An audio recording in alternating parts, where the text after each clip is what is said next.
Преди минути коментар и на председателя на ГЕРБ Бойко Борисов след подадената оставка. Той беше направен във Фейсбук. Оставката е депозирана, нали?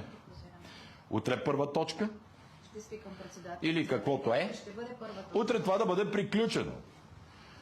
И от сега им казвам. Никакво преформатиране няма да има.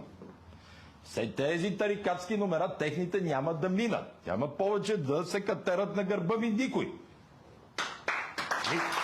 Абе, не е модерно, бе. Не искам да пляскате. Ще измислим някакъв нов знак. Давам конкурс на младите да ми измислят знак. Така, нещо да го има. Така ще се подкрепяме вече. Или Росен ще ни изпее песен, защото може. Не. И не знам, пак да не сбъркам процедурно. Никакъв бюджет няма да се гледа от нас. Ние ще се грижиме. През това време ще се опитваме максимум да помагаме да не се вдигнат цените. Но хората трябва да знаят, правителство в оставка, то вече не работи.